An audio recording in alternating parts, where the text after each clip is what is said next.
Assalamualaikum warahmatullahi wabarakatuh. Kepada sahabatku semuanya yang sangat dimuliakan oleh Allah Subhanahu wa taala, bahwa Nabi SAW bersabda, Al-mar'atu idza shallat khamsaha wa shamat syahraha wa hafazat farjaha wa ata'at zawjaha tadkhulu min ayyi babin sya'at min abwabil jannah.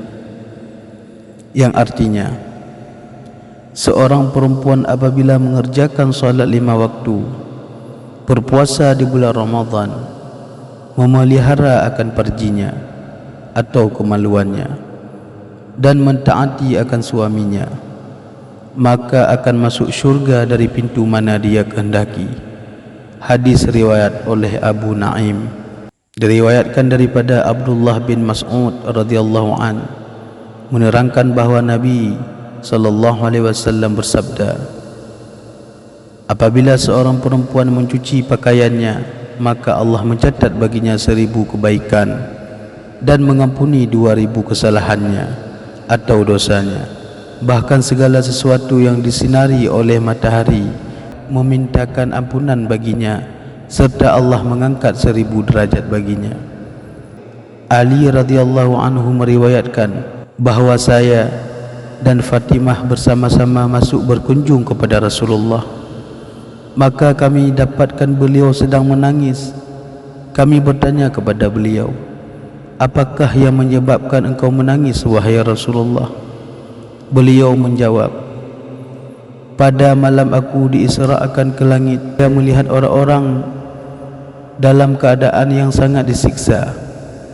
Maka ketika aku teringat keadaan mereka, aku menangis. Lalu Sayyidina Ali bertanya kepada Rasulullah, wahai Rasulullah, apakah yang engkau lihat, wahai Rasulullah? Beliau bersabda, yang pertama, orang perempuan yang digantung dengan rambutnya dan otaknya di kepalanya mendidih. Yang kedua, orang perempuan yang digantung dengan lidahnya dan tangannya dikeluarkan dari punggungnya, sedang minyak air dari neraka dituangkan pada kerongkongannya. Yang ketiga, orang perempuan yang digantung dengan buah dadanya, dari arah punggungnya sedang air kayu zakum dituangkan pada kerongkongannya.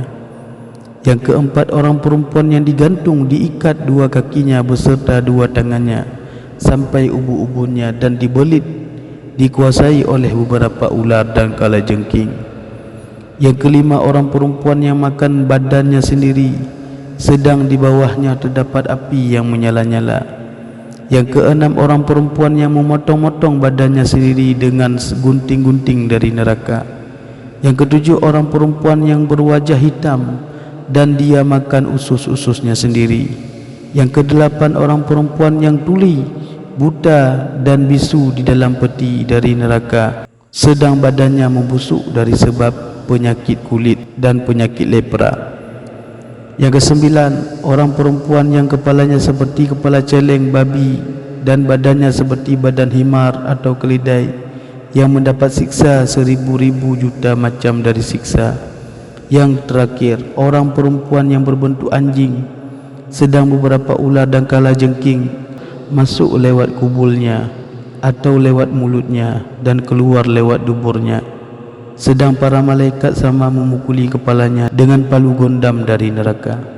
Maka berdirilah Fatimah seraya bertanya, wahai ayahku, buah indah mataku, ceritakanlah kepadaku, apakah amal perbuatan para wanita itu?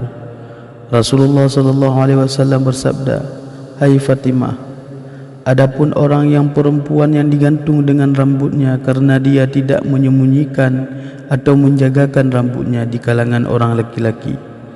Kemudian yang kedua, orang perempuan yang digantung dengan lisannya karena dia menyakiti hati suaminya dengan lisan dan kata-katanya.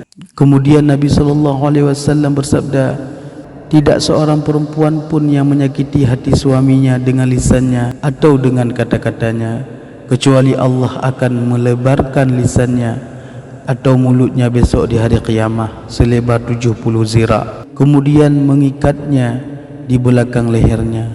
Diriwayatkan bahawa Abu Bakar radhiyallahu anhu berkata, saya mendengar Rasulullah sallallahu alaihi wasallam bersabda, seorang perempuan yang menyiksa suaminya dengan kata-kata, maka dilaknati oleh Allah dan dimurkai olehnya, dan dilaknati pula oleh para malaikat dan oleh semua manusia. Diriwayatkan pula daripada Sayyidina Utsman radhiyallahu anhu berkata, saya mendengar Rasulullah sallallahu alaihi wasallam bersabda, tidak seorang perempuan pun yang mengatakan kepada suaminya, saya belum pernah melihat kebaikanmu, kecuali Allah menghapuskan amal kebaikannya selama 70 tahun, meskipun dia berpuasa di siang hari dan mengerjakan di malam hari. Adapun yang ketiga, orang perempuan yang digantung dengan buah dadanya karena dia menyusui anak orang lain tidak seizin suaminya. Yang keempat, adapun orang perempuan yang diikat dengan kakinya karena dia keluar dari rumahnya tidak seizin suaminya, tidak mandi suci dari haid. Yang kelima, adapun orang perempuan yang makan badannya sendiri karena dia berhias untuk melihat orang lain, laki-laki lain, dan suka menghibah atau membicarakan aib orang lain. Yang keenam, adapun perempuan yang memotong-motong badannya sendiri, gunting-gunting dari neraka, karena dia memasyhurkan dirinya di kalangan orang banyak, maksudnya agar supaya mereka melihat perhiasannya, dan setiap orang yang melihatnya cinta kepadanya dan dari sebab perhiasan yang dikenakan.